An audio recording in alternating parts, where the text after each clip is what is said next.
Good morning, Mrs. Christensen. Hi, you can call me Callie. Nice to meet you, Callie. Nice to meet you. As you know, here at Bellevue University, we are in search of a new women's basketball coach, and I appreciate the opportunity to meet you today because I understand that you've applied for the position. I've got some questions that I put together to kind of get to know a little bit more about you today. Okay, sounds good. Wonderful. So let's dive right in. Your philosophy and leadership. Why do you want to be a women's basketball coach, and what motivates you in this role? I want to be a women's basketball coach because I love the idea of developing young athletes, but more importantly, developing them through basketball to be good human beings after their careers are over. Understood. So what is your coaching philosophy, and how would you apply that to this team?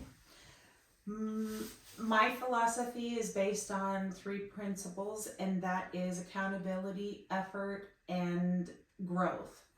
I focus on getting my athletes to be accountable to their own success, but also accountable to the team.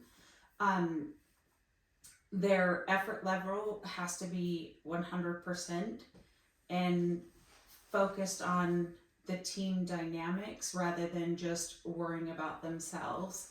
And then growth, just always wanting to be better, to move forward.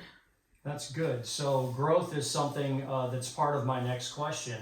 How do you plan to develop both the athletic and the personal growth of your players?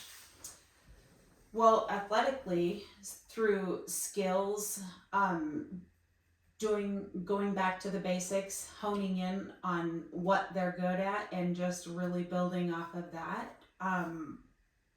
Personal growth, just sitting down with the girls, each player, and setting up some type of goal-setting program, like things that they can work towards. Sounds very good. What qualities do you believe make a great coach, and how do you embody them? I think a good coach is a good communicator, able to communicate with the athletes, number one, but also, their teachers or their parents or the community, just having that good open communication. Yep, understood. So taking the role of your players, how would you handle a situation where maybe one of your players is struggling with confidence or motivation? I would take them aside and just try to find out, if it's something personal, how I can support them. And if it's, maybe a lack of motivation, just reiterating what our team philosophy is and, setting up goals on how we can work towards being better. Gotcha. So switching speeds a little bit here, I'd like to know a little bit more about your strategies of coaching basketball. What offensive and defensive strategies do you prefer and why? Offensively, I like the fast pace, always moving, passing the ball, taking shots, constantly on the go, just very high pace, fast paced. Defensively, kind of just mixing it up a little bit from man to man to zone defense, just keeping the opponents on their toes. How do you handle the team aspect when you're facing an opponent that may be a superior, talented opponent?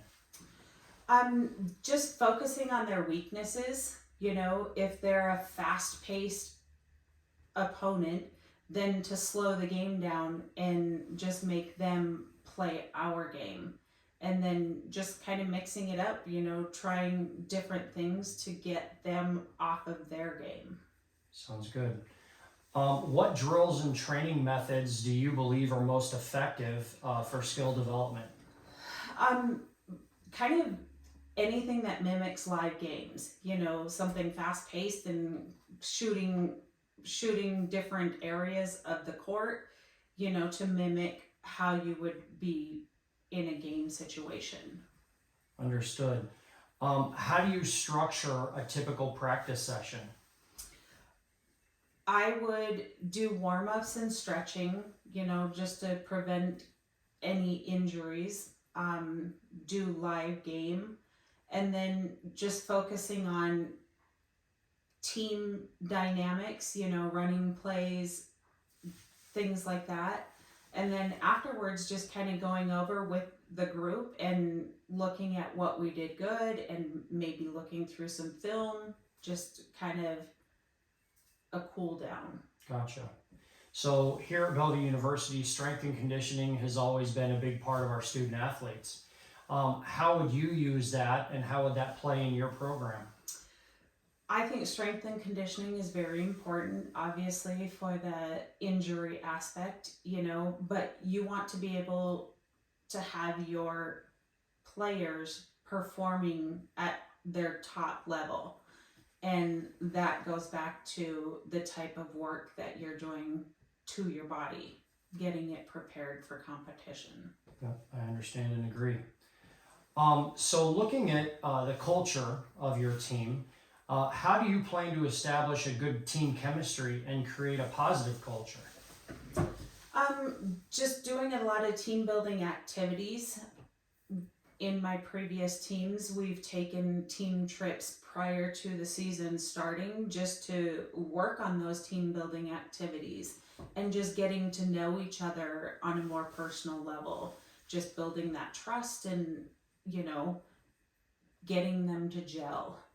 So where trust lacks in some scenarios, because we are talking about college students, how would you handle conflicts between players? I would bring if it were two of my basketball players, I would bring them both in and just kind of hear both of them out and offer to be a mediator, just to see if there's anything that I can do to help them work through whatever issues that they're having with each other. Sounds like a good approach. How would you handle a situation where a player is not really giving their full effort or potential in a given practice or game?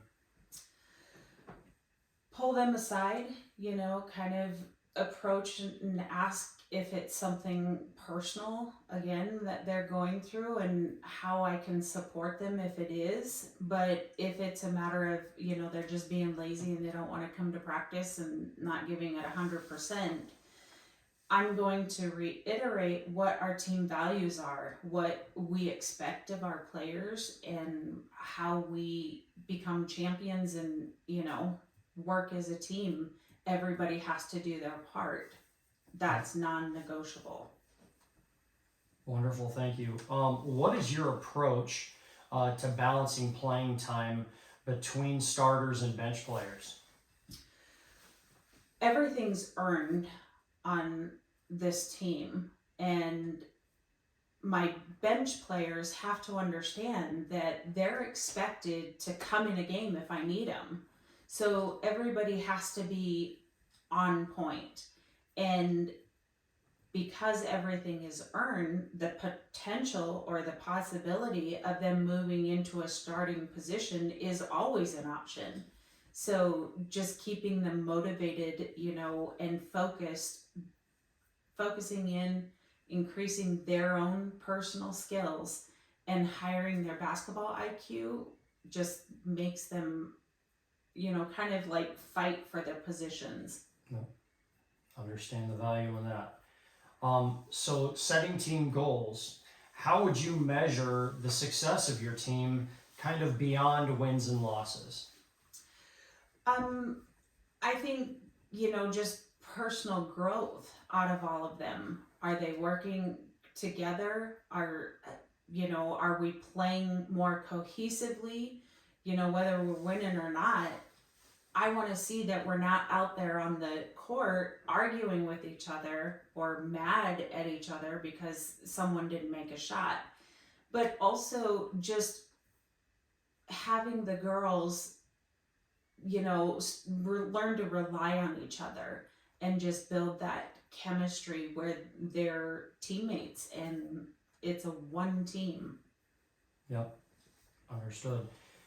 So my next question was going to lead into communication with your players, but it sounds like through a lot of your answers, you're very communication heavy, which I believe is good to Yes. talk to those players a lot.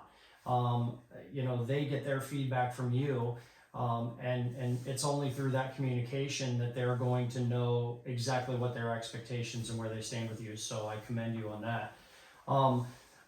Going to the next step, I'd like to know what strategies you have to use players or to keep players engaged and motivated throughout the season. By recognizing when somebody is doing something good, even outside of a game, just recognizing, that, hey, your free throw percentage is at 75%, and that's a 5% increase from last week. Just giving them goals and recognizing them for the accomplishments just helps to keep them motivated and to keep working towards, better success.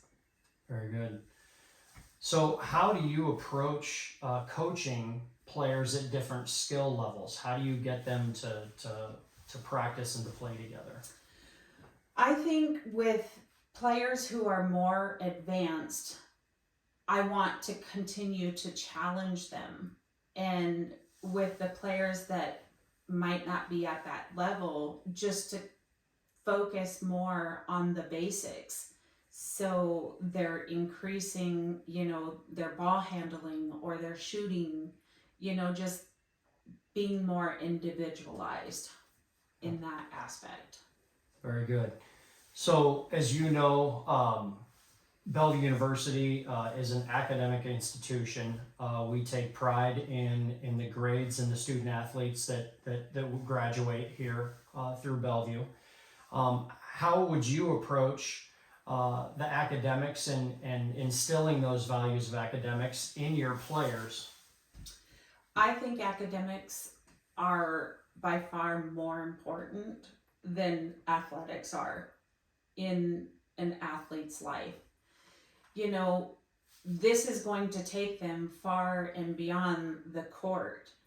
It's going to teach them, the skills that they need to be out in the world. And so I hold it very, one of my high priorities. And I will check their progress on a weekly basis and make sure that everybody is up to par. We love to see that. We love to see a coach that's going to hold their players to that academic standard here. Yes. So I guess my final question for you is about parents and the community. How, or if you could tell me a little bit about how you would instill that we do have the parents and the community, our local community here, involved with Bellevue University women's basketball. I think community support and parental support is so important in these young athletes' lives.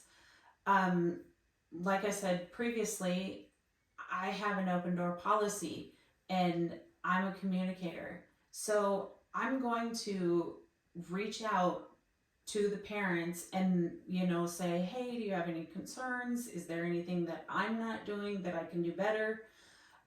But also to get the community involved, hosting like basketball camps or going out and volunteering for youth leagues or something of that matter. But just keeping that relationship always working and showing the girls, that it's important to have these people supporting you also. Very, very good. Very good answers. That's really all I had for you. I congratulate you on the things that you accomplished, and I will be in touch with you going further. We've got some other applicants to look at, but really impressed with what you brought here today. So I appreciate that. Thank you very much for making Bellevue University a place that you'd like to call home. I appreciate you giving me your time. Thank you. Thank you.